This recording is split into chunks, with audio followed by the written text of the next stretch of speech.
part of the Press Play Podcast Network. Look up in the sky. It's a bird. It's a plane. This is Jason J. Lewis, the voice of Superman on Justice League Action. This is Mark Wade, writer of Superman Worldwide. You're listening to The Krypton Report.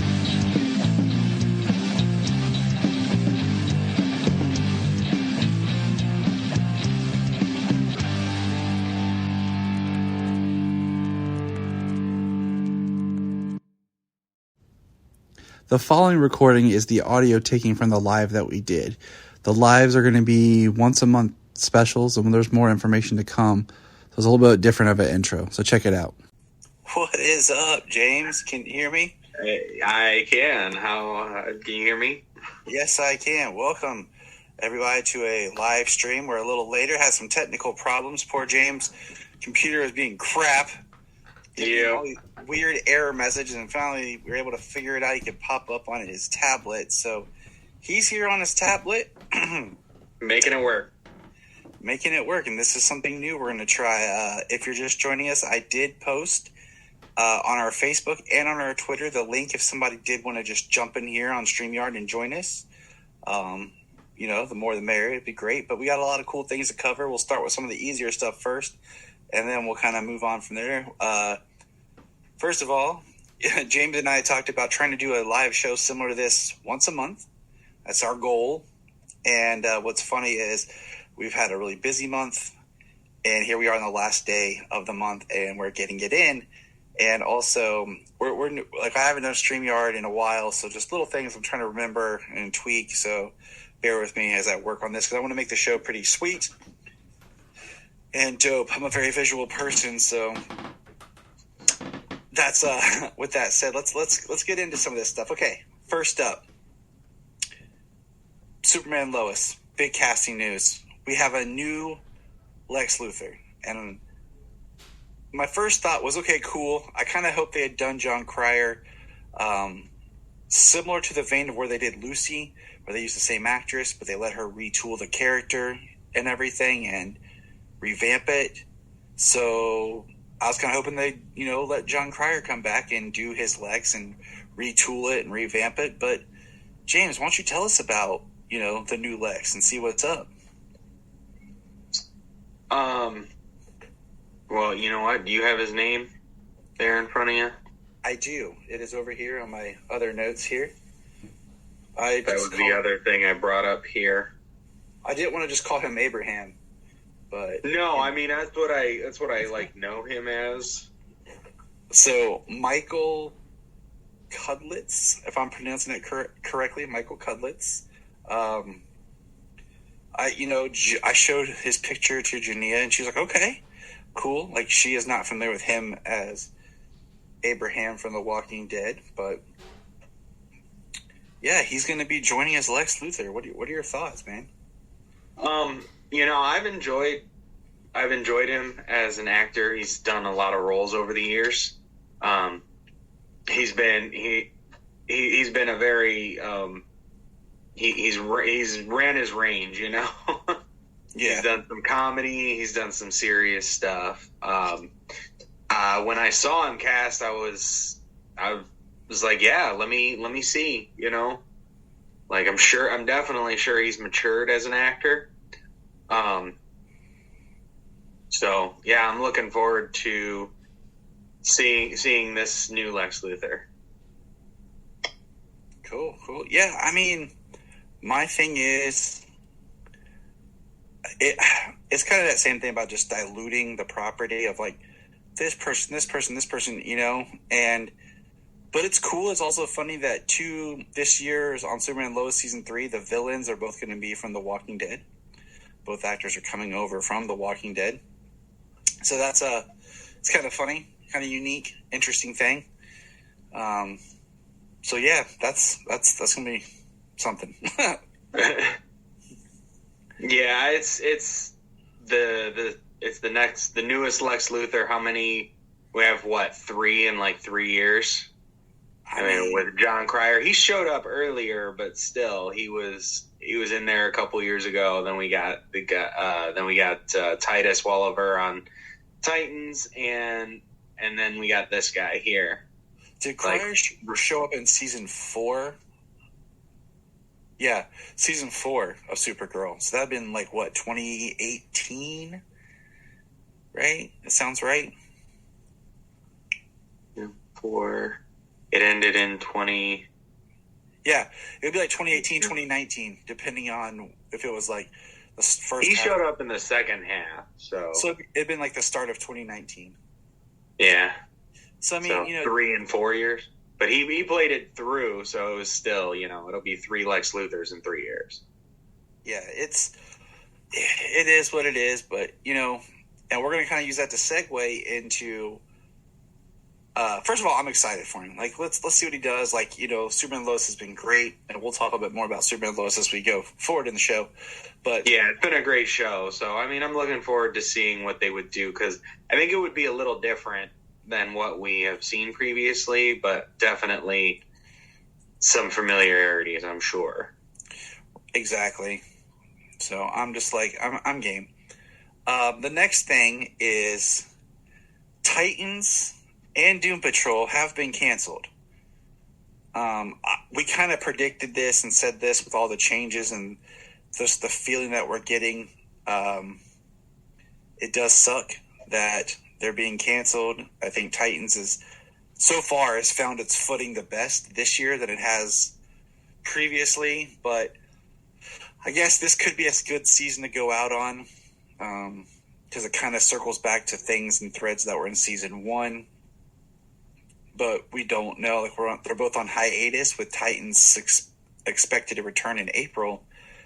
But it was officially canceled by HBO Max, and we kind of felt that was going to happen. But we did learn that this was already kind of decided before James Gunn had taken over, so it wasn't just a James Gunn call. And that it is sad. Titans has been good, but looking to the future, a more cohesive TV universe, just because what we're talking about, like we have a Lex. Yeah, one of the reasons we went live tonight.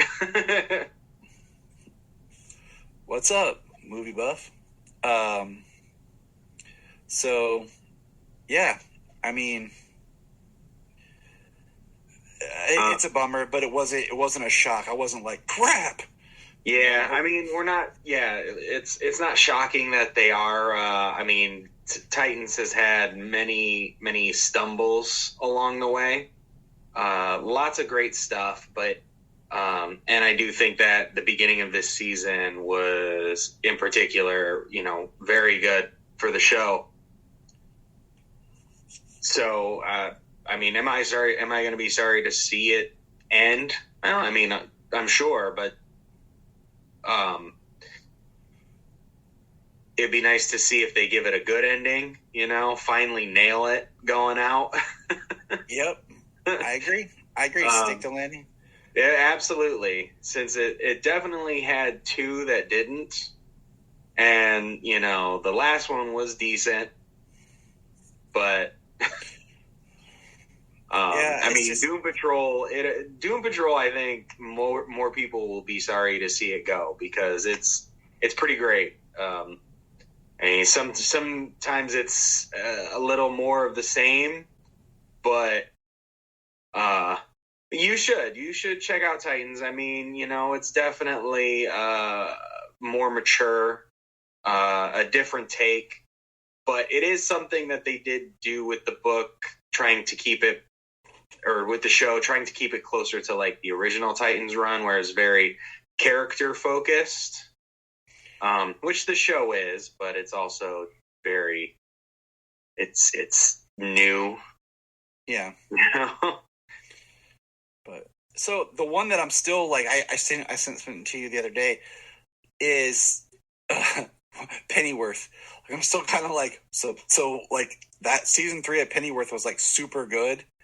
I know, Donovan, it's okay, buddy. Like it happens. There's a lot to go on, and I'm an addict. I was talking to one of my students about this day is endless content. I'm not totally caught up on stuff either. No, I think I'm the CW. I'm really far behind. Okay, I think the only thing I'm not, like, I always have my rule about, watch it all.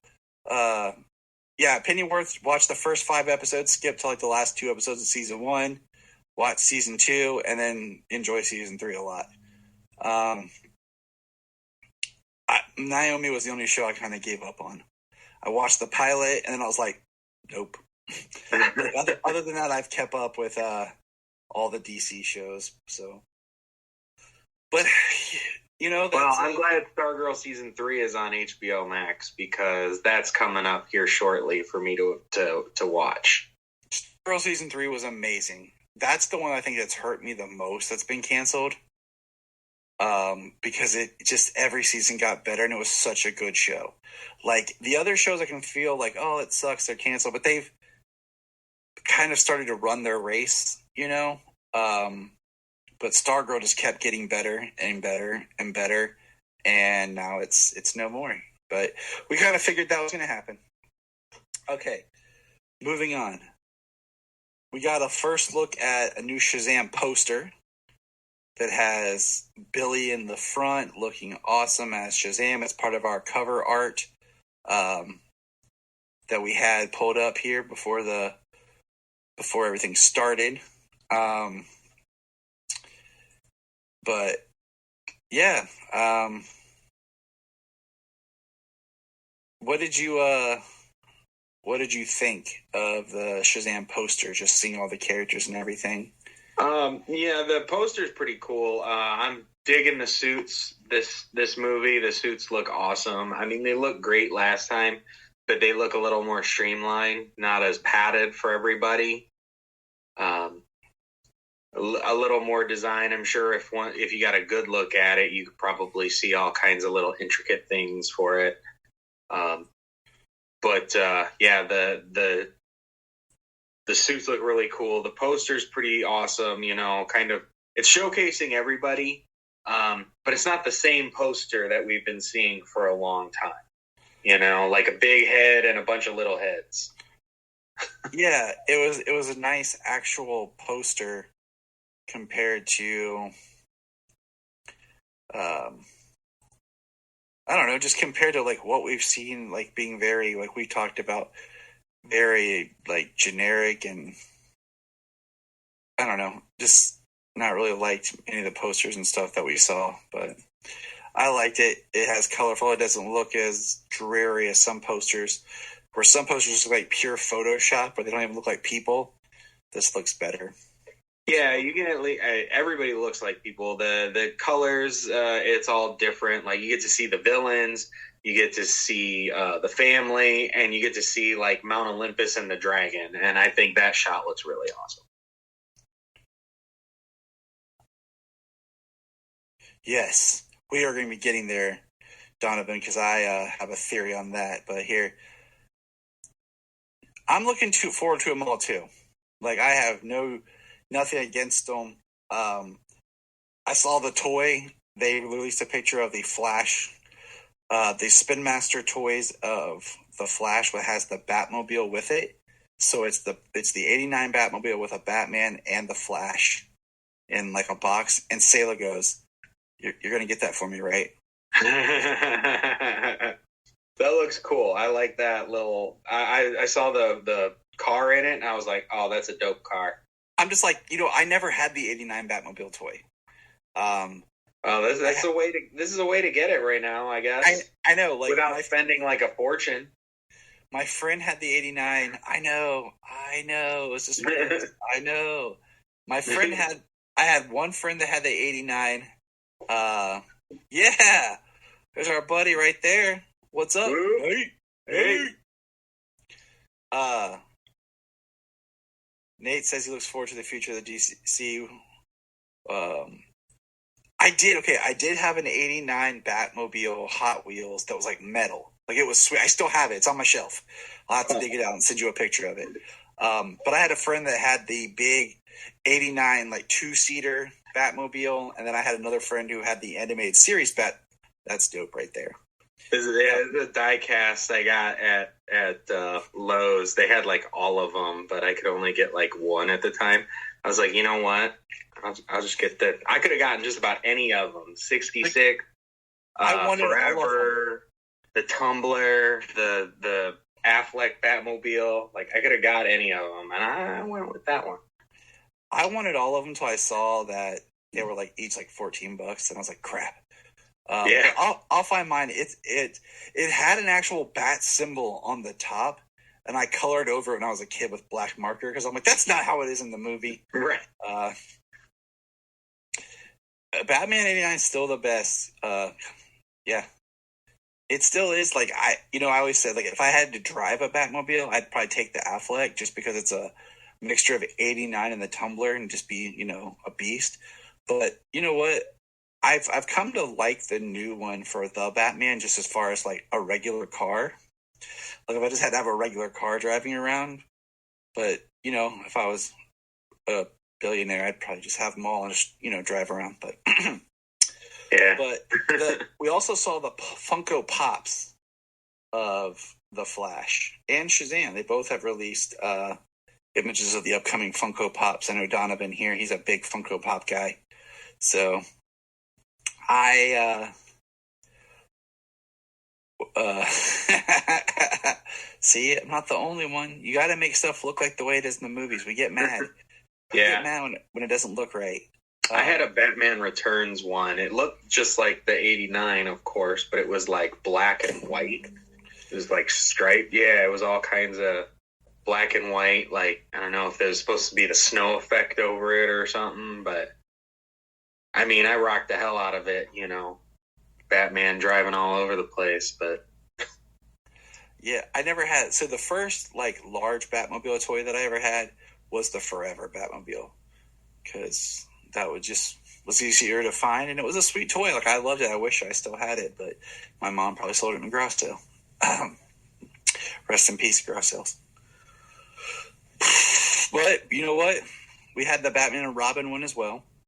And then it's crazy to think about, I had both those toys, and then the next Batmobile is the Tumbler. And they never made it that I know of. Like, the Batman, like, those toys were so weird. I don't even remember a big Tumbler toy. But my kids got the big Affleck Batmobile, and they have the Pattinson Batmobile, so they're on the right track. You know what I'm saying? Yeah. I mean, yeah, they didn't market the Dark Knight trilogy with a lot of toys and stuff. Like, I have the Bane, and it's like a little 4.5, 5-inch figure. It's like, as far as those toys, I have the Joker, the nicer, like, upscale Joker. And then I had the low-scale Joker where he had a green suit. I had the Two-Face that was like a 4 or 5-inch Two-Face.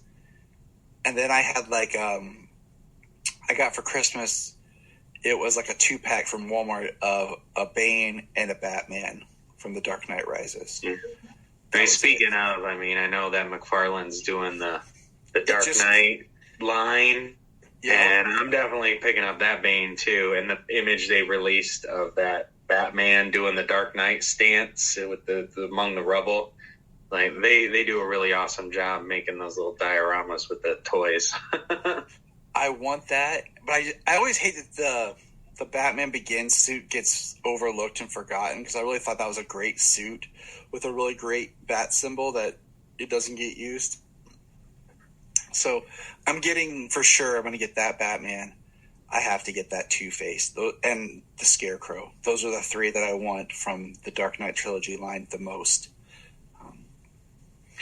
But that's all the news I had, except now we're going to shift.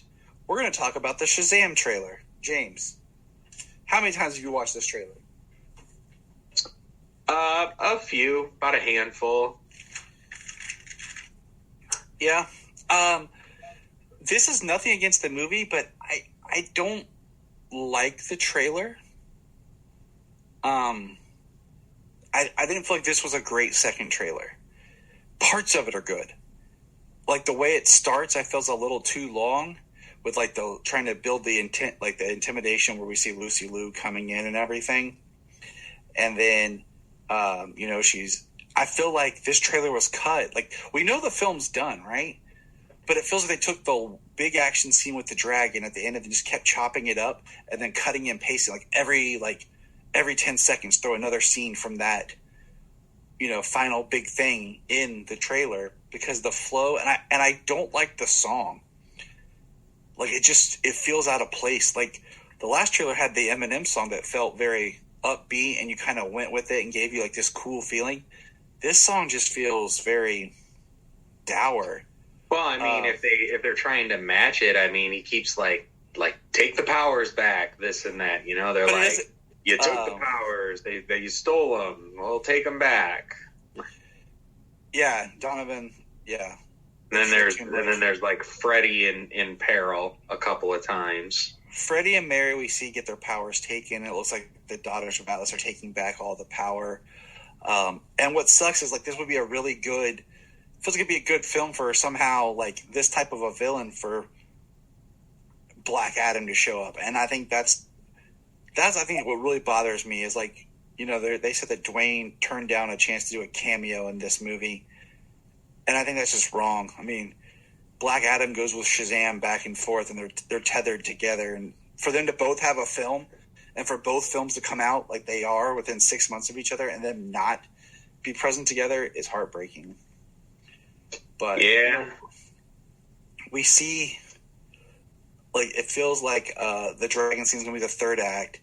They take the powers back, so it's just Shazam / Billy by himself, and he's got to stop the Daughters of Atlas. And it's exciting. Like, I'm excited for the film because I love it, but at the same time, I just felt this trailer was just not the trailer that I wanted. Like, I didn't feel like I got anything really too much new out of it, except for just I didn't come away feeling any different than I did the first trailer. I just felt like it was more of the same. I really wasn't. I mean, I can say that. Yeah, it was like more of the same. But like you said, excited about it. And I mean, possible old regime dumb choices. It's very possible that we could look at some problems. Maybe, hopefully some things got smoothed out. I don't know. There's a lot they do with editing and stuff. So, yes, I mean, I'm pumped for it. I mean, I know the kids are. Solomon just did an unboxing video. I got the McFarlane Shazam, which is awesome. But I'm kind of bummed that, here we are a little over a month away from the film, and they've only released the one figure. Like, that's it. Like, they're not doing the whole Shazam family line like I had hoped. They're not even doing the Daughters of Atlas. Like, I mean, we did every character for Black Adam. We did Sabak, Atom Smash, 2 different Atom Smashers, 3 Black Adams, Hawkman, Dr. Fate, Cyclone. Like, we did them all. And here we are, the Shazam. We just got just Shazam. And it's a little upsetting, I'll be honest. Like, yeah. With everything they're turning out, I mean, they haven't done a film. We'll see. McFarlane's had the licensing now they did the. Unless for some reason, I think I'm pretty sure they did, but unless for some reason they didn't, or they're holding things back for the movie, but I don't. Maybe. I mean, because maybe it's just, you know what I'm saying? Like, McFarlane's had the licensing, and they did the film. They did the Zack Snyder's Justice League, which was their first film adaptation, right? Yeah. And they did every character for that.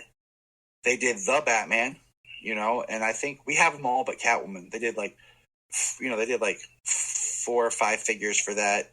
We have Riddler, Penguin, and Batman. And then Black Adam. And we have Black Adam, Hawkman, and Dr. Fate, so for them to just do Shazam himself, it's kind of a letdown. It's a dope figure, not gonna lie. Like, I have it. It's the closest that Batman, Black Adam, or Superman, Black Adam, and Shazam will come to being together right there on my shelf. It's right on your shelf. So, okay. So that takes us into, the big news. The reason why we decided to go live today is we're like, do you want to talk about it? And I said, no, I don't want to sit there and like just talk in our Facebook Messenger about it. I'm like, bro, let's talk. Like, I don't want to. I just asked for some insights. Like, I didn't. I assumed this is what we were gonna do. We were trying to figure out what we wanted to do and go live, and then I think this just kind of was a perfect moment.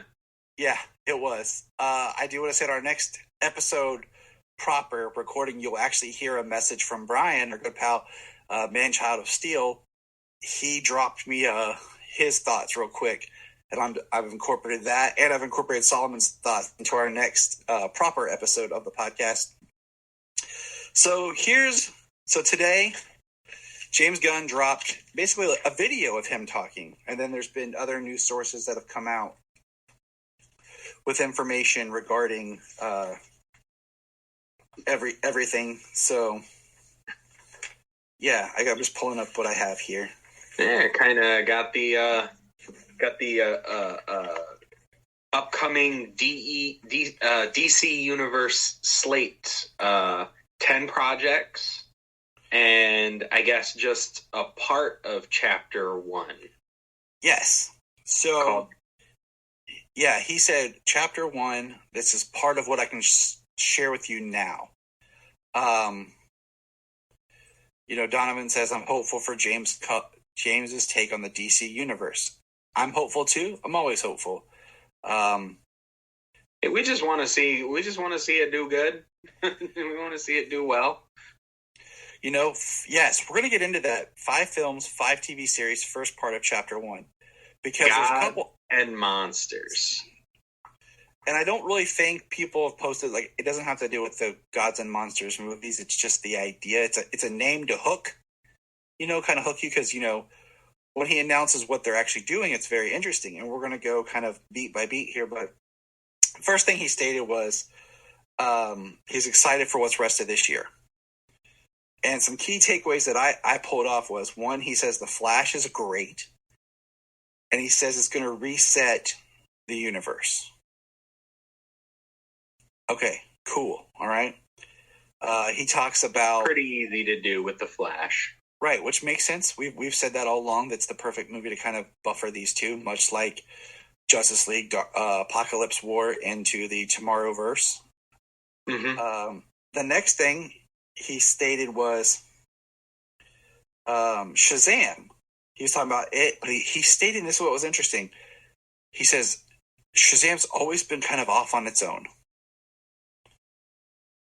And when you're doing these type of press junkets or anything like that, wording is extremely important. So that can mean that, hey, we're going to keep Shazam if it does well.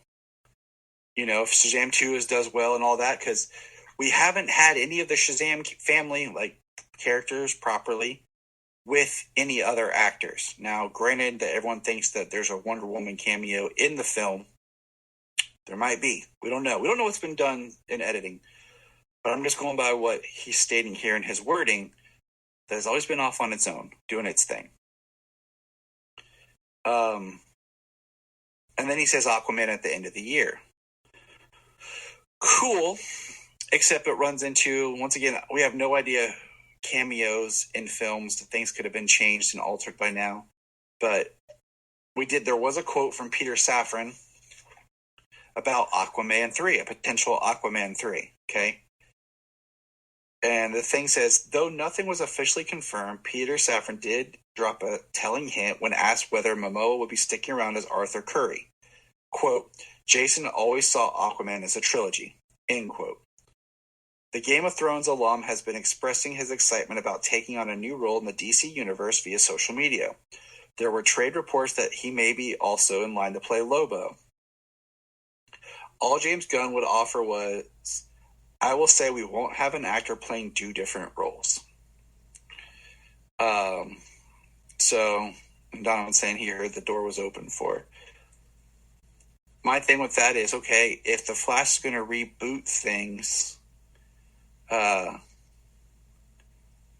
so with Aquaman just get labeled, if they did an Aquaman 3, and this is what I think a lot of us need to kind of look at, is Gunn said that he wanted to be upfront that anything that's not part of their main story will be properly labeled DC Elseworlds. Yeah. So I expect that we'll get a really cool intro and logo for DC Elseworlds films. And right now that includes The Batman Part 2 coming October 3rd, 2025, which is great because Solomon will be 10 and I'll be 40. So thank you. And then would that mean that something like Aquaman 3 would be brought into and be labeled Elseworlds? You know, if they did do a Wonder Woman 3 with Gal, would that be Elseworlds? And that's also going to go on to, because he talks about, as he moves into his actual, more of his slate, he talks about how we're going to have animation, film, game, all of it's going to tie together. So would our current, DC, the animated films that we talk about and we enjoy constantly, would those just be labeled as Elseworlds films now? Even the concept, considering the Tomorrowverse would be Elseworlds films, even though they're connected. Because he says Teen Titans Go, which is the show that'll never end. My kids are on a resurgence with Teen Titans Go right now. They've rediscovered it and they've been watching it straight through. Oh man. I assume. Things he pointed out specifically was the Batman, Todd Phillips, the Joker, Teen Titans Go.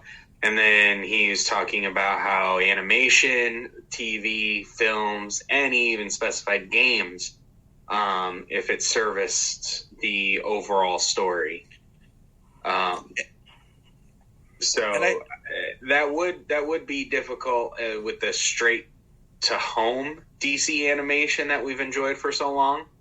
Like I said, they just keep on going and just label it Elseworlds films, because he didn't talk about anything like that. And there's a few things that weren't mentioned, but he also shared that this wasn't the entire plan, the entire slate or first phase or chapter 1. It's because there's a few things we'll bring up. The last project he spoke of, I don't know if he said 2025. No, we'll get there. There's no timeline. Okay, and we're going to get there as we break through here. There is only one date. 2 dates, technically. You have Batman and you have another. But, so, listen to him talk, and based on knowledge that we had, okay? So he said the first thing out the gate, and I believe this will be next year. I believe this will be 2024 right here. Creature Commando, which are characters I'm not familiar with at all, but they're going to be animated. It's going to be an animated series. Sounds like it's going to be on HBO Max, because he does drop HBO Max twice in the conversation.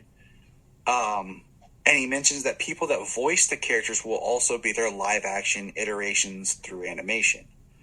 So I have to do some research here on Creature Commando. Well, right. Gunn said he wrote it. Yeah. He said he wrote it. And in the animation frame or still or whatever it might be, maybe just concept, Weasel is there, played by Sean Gunn in the Suicide Squad. And see, this is why I say this is 2024, because both of the projects that he names right here were stuff that he was already in development and working on after the Suicide Squad and Peacemaker, before he got this job. So hold on one second. Let me get some water. Water's good. So is margarita. I want to say I think so, but I need to revisit Batman Brave and the Bold, and hopefully tomorrow it'll pop up somewhere else like Netflix or something, because it was leaving HBO Max. I don't own the whole series. I just have seasons 1 and 2. I don't own either of those series that are supposed to be gone. I own all of Justice League Unlimited. I bought the Blu-ray 2 years ago when it was on sale for the complete series. I need to. It was the same way like when I bought the Legion. It was just on sale. It was cheap, whatever. So the next thing is Waller. And it's a TV series on HBO Max. It's going to incorporate the actors and the people from Team Peacemaker. So he had announced before. We knew this was kind of coming down his pipeline. So this is why I say this is kind of him funneling out what he had already started, what was already in the works, and maybe kind of ending the universe as is. My thought about this is Waller going to be the kind of sequel season 2 of Peacemaker, or are we still going to get an official Peacemaker season 2? Because he says Viola Davis is back and she's amazing as Waller. So we're going to get that Fantastic. Show. Plus we get a show creator from Watchmen and Jeremy Carver from Doom Patrol. And he also was involved on this show. With Supernatural.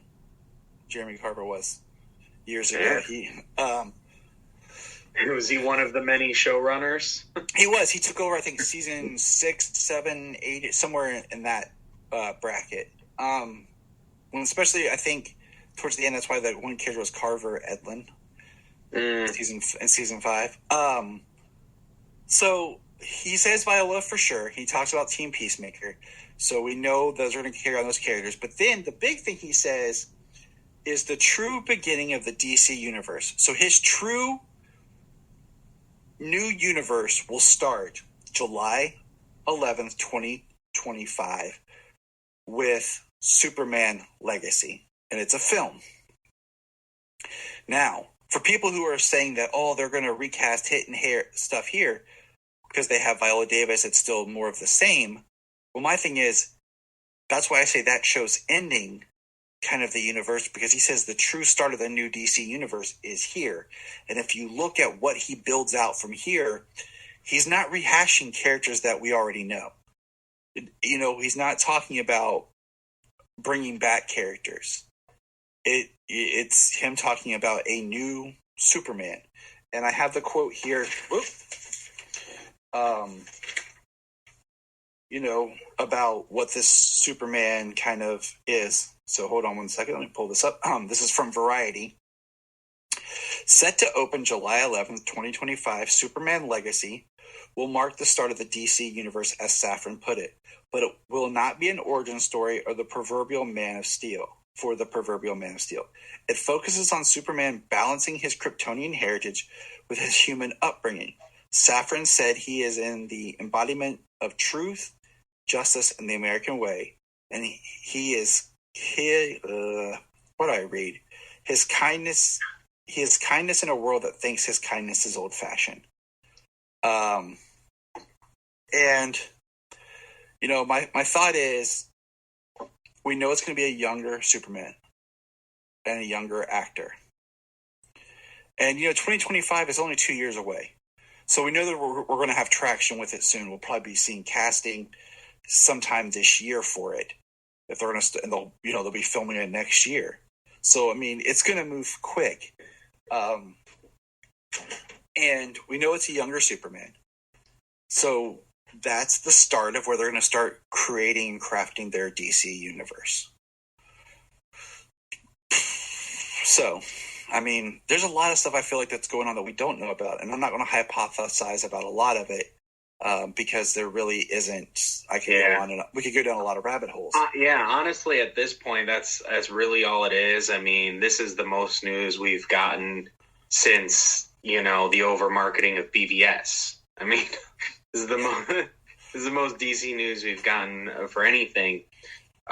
So it's really hard to say what happens. I think we'll be able to say some more or give some better thoughts after maybe The Flash, or see what comes down the line here. But a new Superman movie. The interesting thing, because it's not going to be the same, but he had recently posted about reading All-Star Superman and Grant Morrison, and that's also the image they used for like this promotion. I don't see that actually playing like the role. See, that's I was like going to ask the you that story that they're adapting, but that was something I was going to ask you as we went along, because it also comes back to a couple others down the line. Is I don't really think that the images they pulled represent the stories that they're using. I think they just like the images and something in the images to being different or striking, or like with All-Star, that's such a classic, great image of kind of a Superman that we all love, and the image that we all love and cherish in a way. So I could see them using that. I don't think of anything really that's in All-Star that you could pull for like a new Superman, much in the way that the Batman would, the end of Superman. Right. Much in the way that the Batman is year 3, and kind of the way they're talking about this Superman film kind of makes me of like Superman Homecoming, where like Spider-Man Homecoming wasn't his origin, but it was like the early part of him becoming Spider-Man. And it was like he was going along, but he was already doing Spider-Man stuff. So I kind of feel like it's kind of in that type of a vibe.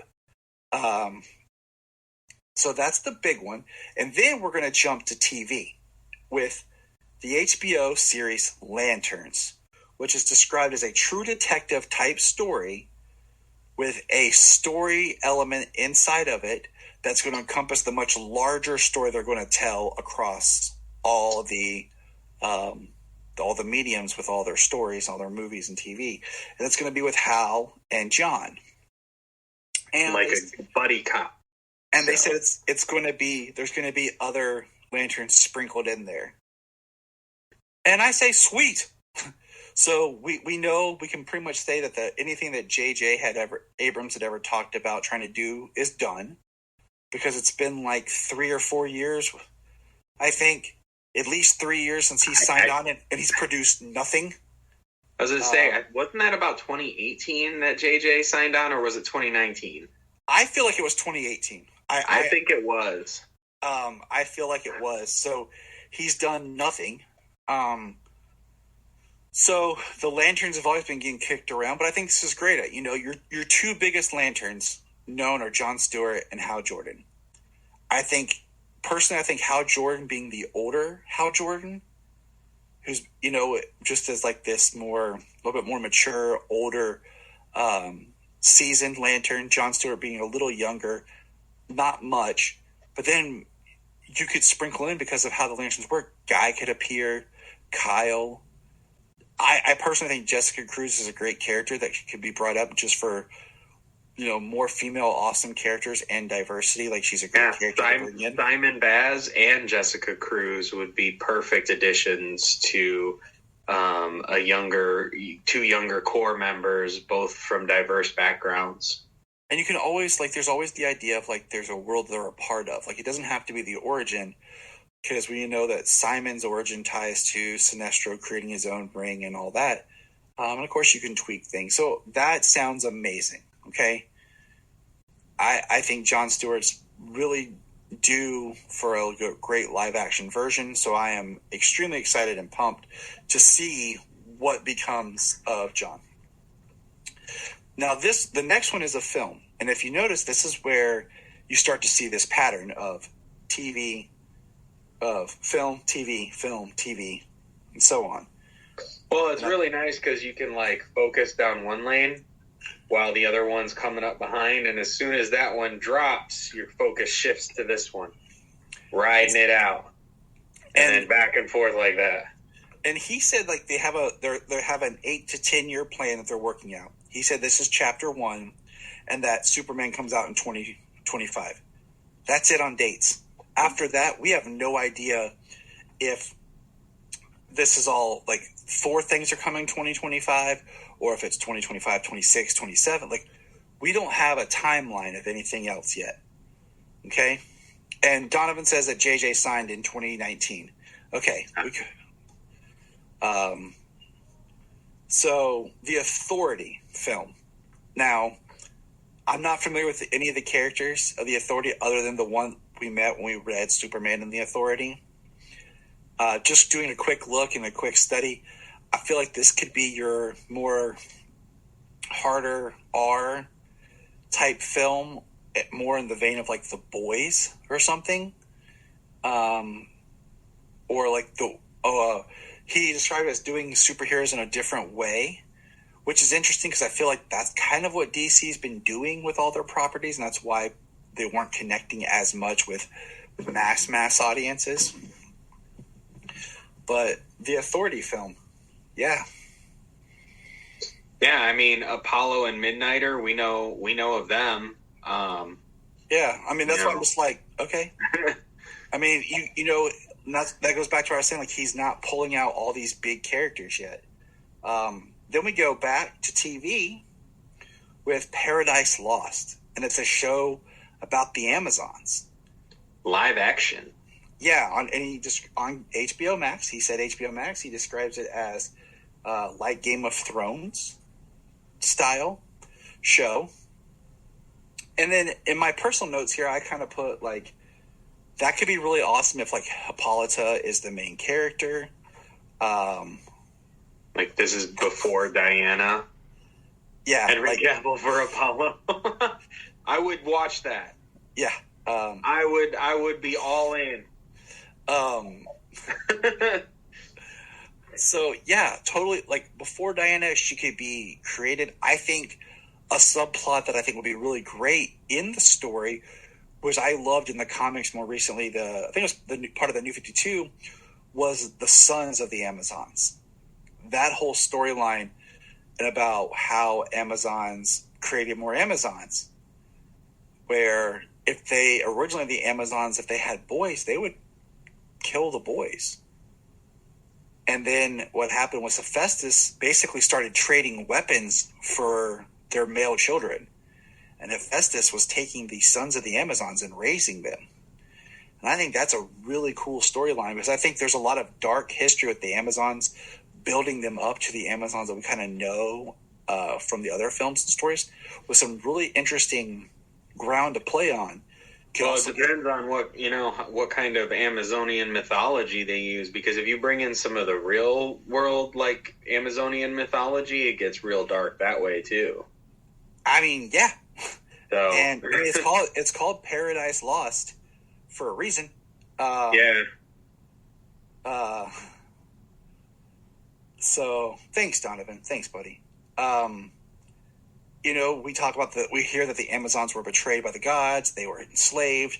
So all that could be built into the show. And I think also, I mean, one of the coolest things with the idea that on Themyscira was the portal to the underworld, and that they were guarding the underworld. So that's a really cool storyline that could be brought out there. Now, some more water for this next one. Batman, Brave and the Bold. This one's really interesting. The idea of Damian Wayne being Robin. Well, Brian's upset about this because he's like, how are you going to not do Dick? How's Dick? Okay, hold on. I'm sure he's going to be Nightwing at this point. Because Gunn states this is the start of the Bat family. So to me, that means that they're wanting to do more with those characters and not be tethered to having an origin story. So my thought is Dick's going to be already Nightwing, and he could appear in this film, or there could be a Nightwing movie in the works because we don't know the whole slate. And he did say this is the introduction to the DC Universe Batman. Okay? So this is when we're going to get our new Batman, our reboot Batman, that's going to be part of these connected property. Well, this is this is Batman after any crisis, any reboot they've ever had. Batman has never had a hard reboot when it comes to it. Batman has always just continued to plot along, and the stories kept moving forward, even if they were rehashed in different ways. And the Bat family has only continued to grow. So, I mean, jumping in with the father-son, it's a very interesting dynamic. And Damian is pretty widely used in the DC universe comics. He was in the last animated universe. Gunn said that they're going to pull some. It's going to be about Batman and his son, and he talked about Damian because he really likes Damian. And I think Damian's a great character. He's a great foil for Bruce, being kind of this extremist. But if this is the start of the Bat family, it doesn't negate that there could be Tim Drake as Red Robin or Tim Drake at all. But what I find interesting is they're pulling from the Grant Morrison Batman and Robin run, which is a great run. But in that, Dick is Batman. You know, the image that he pulled and he used was from that run. Well, in that run, Dick Grayson is Batman. So I find that interesting that they're inspired in using that. But he also says Batman and his son. So it's going to be Bruce and Damian, but they're inspired by the Dick and Damian story. So that's why I think people need to calm down a little bit with like what imagery they've paired with these stories. Because you can read a book and be inspired by it, but it doesn't mean you're sticking to that book. So, just saying, I'm excited about it. I mean, I don't think the movies and stuff. You know, I don't think that like some things will work better as like a 1-to-1, whereas other things work better as an adaptation or inspired by. Right, and. So I like the idea, like if you open the film up with like Batman and Nightwing or whatever, and you know, there's this kind of like a flashback or whatever, and you bring in Damian as being the new Robin because Dick's moved on or something. He's Nightwing and Batman doesn't have a Robin. I mean, it's very interesting what you can do with the characters. I'm just excited to actually see Batman and Robin in a film on screen together again. Yeah, the last time we had it was 1997, Batman and Robin. And even then, it was called Batman and Robin. And the movie didn't focus on them two. Why it splintered off with Batgirl. I mean, he had the Nightwing suit with a cape painted red. I mean, come on. Like, they really did us wrong with that, you know? And we've had Robin on Titans, who then became Nightwing, and we had a second Robin. And we're kind of having a third Robin on Titans. But to see Batman and Robin, the dynamic duo, on the big screen will be amazing. So I'm excited. I'm really excited for that and for whatever new version of Batman. Yeah, I'm excited for the idea because, especially with the idea that everything is supposed, as much as possible, is supposed to be connected with the animation side as well as the TV. And the films, we could see more Bat family spread across the different mediums. You know, we don't have to just see Batman and Robin in the film and then pull in a Nightwing or a Batgirl or anything. They could have something else for them specifically, and then they will have those cameos. Yeah, I mean, I kind of look what Gunn's idea was back when he did the Suicide Squad, which we will be reviewing in a commentary on our Patreon soon. Look for that within the next week or so. And then Peacemaker, from movie to film, from film to movie. And it's seamless with these characters. So he was already kind of plotting his idea there. The next is Booster Gold on TV, on HBO Max. So right there, film, TV. This is fine. I think Booster Gold's a character that's deserved to be on TV. I think it would be a lot of fun, especially with like how we, I could see Brian stated this too, like seeing Booster Gold use a lot of social media. And I heard people already saying Chris Pratt's going to be Booster Gold on HBO Max. I mean, but for all we know, like, man, this could be like this could be 2027, 2028, but by the time this is, we don't know what our time frame for Chapter 1 is. No. Because, the next big one is the film for Supergirl Woman of Tomorrow, basically. It's going to be based off the Woman of Tomorrow comic. And Gunn talked about reading Tom King's run, which we was going to review. It was on our summer reading already before this. And he was talking about just the differences with Supergirl, and I was like, sweet, that's awesome. And by the time that comes around. My daughter will be probably like 8 to 10 years old, so she'll be at the perfect age to really get into that film. But I don't think it's going to be Sasha. I mean, we don't know. None of this has any talk about casts or who or how it connects, other than the idea that this is part of the clean slate in a sense. So, Sasha might just be like the Supergirl of another Earth that's out there, But hey, that's 2 Kryptonian films up front, man. 2. So excited for that. Yeah, so excited for that. The last big thing was, he didn't say what it was going to be, but I hypothesized it's for TV, because he didn't say it's going to be on TV. I actually watched the video like 3 times, and I watched it with the caption on from DC's official site and everything. But it's going to be Swamp Thing, and it's going to be a dark horror with dealing with the character's origins. So I'm wondering if somewhere in there is where maybe we could possibly, breed out our Justice League Dark. So, I theorize it's going to be on TV, just based on the pattern and everything. But it could be a film as well, but it's not stated. It does say film. Huh? On the bottom of the thing, it says TV, live action, TV, animation, film. It says film. You can't see; it's too bright. Yeah, but film. Did it come from the his Swamp mouth? Thing film? Did it come from his mouth? Well, it is titled on the bottom. It says Swamp Thing film. Where? I am at 5 minutes 2 seconds on the video. Gotcha. Well, I'll check. But hey, if it's a film, great. So. And I've watched it 3 times, but now you got me second guessing it. Oh, dude, like I said, I watched everything he said. I see what you're saying about it saying film at the bottom. But yeah, he didn't say it, so I was just like, oh, okay.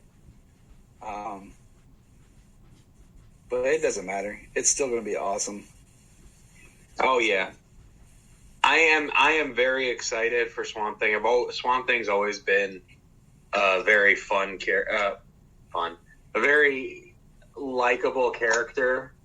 I've always enjoyed Swamp Thing. I watched the movies when I was young, Wes Craven and Return of Swamp Thing. I watched those when I was young. I watched the animated series. I even saw some of the show. The 90s show was cool. It was on USA is what I remember. And I think I have the first season on my hard drive. Ooh, nice. It was Dick Durock again as the Swamp Thing and everything. But, at that time, he didn't have the ability to do the stuff that he can now. And right. The Swamp Thing TV series that was on DC Universe was awesome. It was it was literally building up to be more amazing. And what I like about the idea of a Swamp Thing film is the budget of being able to just see things grow on him transform, and do like the different versions of Swamp Thing we've seen, where like Jania's Swamp Thing toy over here, like the big one, with the antlers, like the Scott Snyder looking thing with the wings. Do like the cactus one, or like the one that looks more like a tree, like the old toys from the 90s and stuff. Yeah. Solomon asked me, Solomon goes, "Can I watch Swamp Thing?" I said, "The CW broadcast, you can." Right? Yeah, I mean, yeah.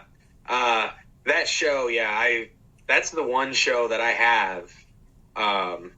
The stuff that came out on DC Universe and the things that are still playing out. That's the one show that I have. I bought that on Blu-ray. It came with a digital code. I have the whole series on digital as well. And it's one I can put in anytime. It was great. I loved it. It was so good. I wish I had the digital code. Like, I wish I would have bought it on Blu-ray, but I found it just cheap on DVD for Black Friday, and I just snatched it up. And I was like, because I wanted to own it because It wasn't anywhere. It's still not streaming. It's the only DC like recent universe property or whatever that's not streaming anywhere. Like it just disappeared. I mean, it's on the CW seed, I think, or the CW, but it's the edited version. It's not what was aired on DC Universe. And I think Janine and I will be redoing that. And I mean, whenever this movie comes out, we'll probably do a whole Swamp Thing with stories. We'll look at the pilot of the 90s series. We'll cringily watch the old films. Oh my God. Yeah. It's so rough. But let's see. Things that he didn't really talk about. He didn't mention Peacemaker Season 2. There was no mention of the Arkham or Penguin series that are part of Matt Reeves' Elseworlds. There is nothing about the DC animated films like we talked about. So there was nothing talked about with the Caped Crusader Batman that's supposed to be coming this year or next year that they were looking at shopping around. And there's nothing about My Adventures with Superman. So I'm hoping those are all still something that we're going to be getting, but there was no mention of that coming at all, which is fine because this was about presenting new things. But that's just stuff that's like, that feels that they could still happen compared to some of the other things that have been talked about or whatever that I feel like will never happen. Yeah. Well, the one thing that I still want to happen, unlikely, at this point it seems, is Young Justice Season 5.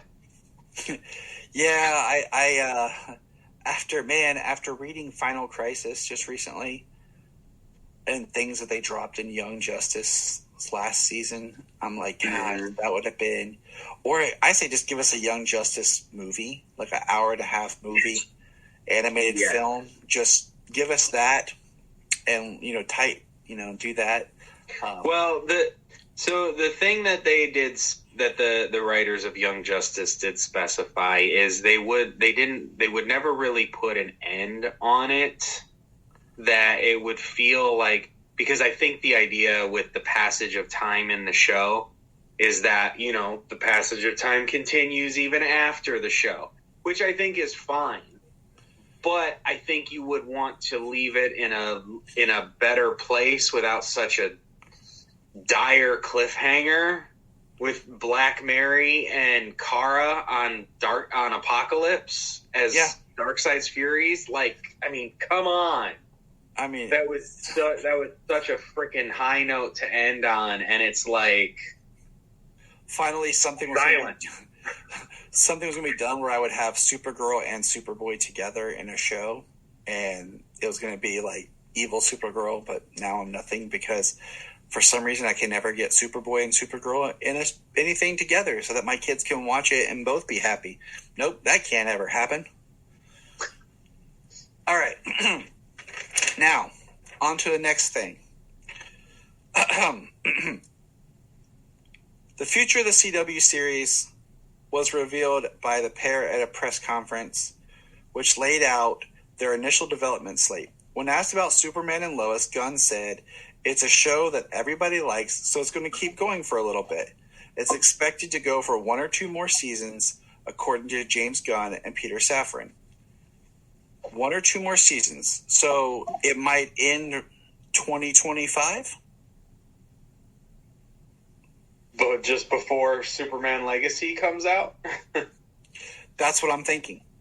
It makes sense. You have this hit that everyone likes. It's carrying over, this major character. And before you roll out your new one, that show ends. Because, look, we're in 2023. Season 3 starts. It says 1 to 2 more seasons.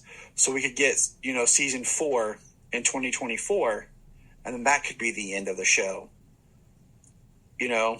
Or we get a season in 2025, and then it's kind of like that Superman ends and Legacy Superman begins.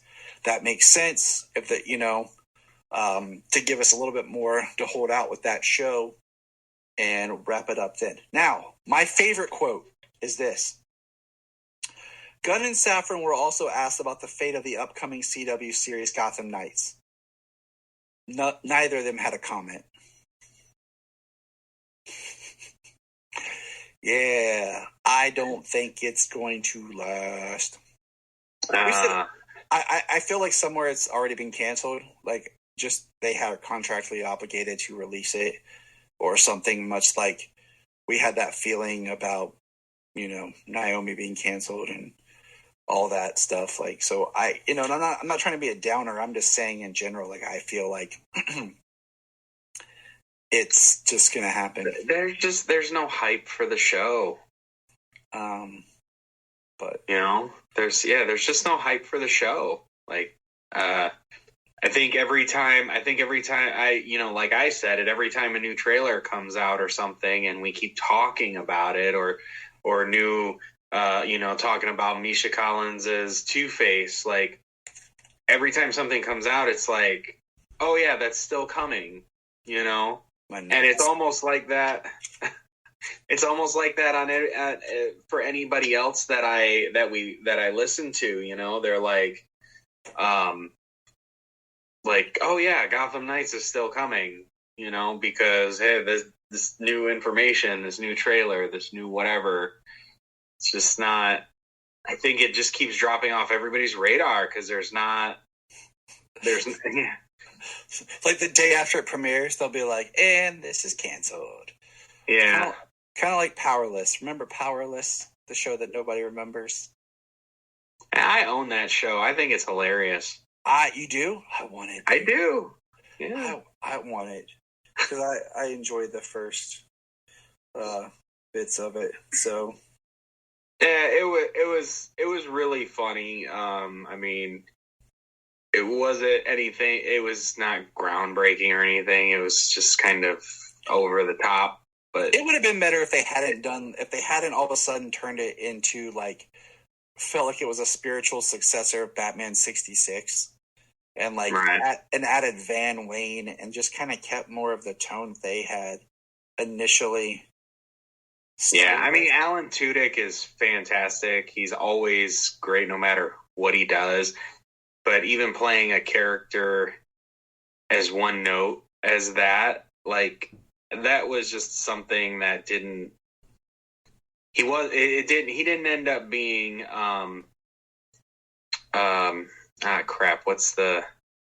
he didn't end up being Michael from The Office, where he made you cringe but you still yeah, he wasn't that.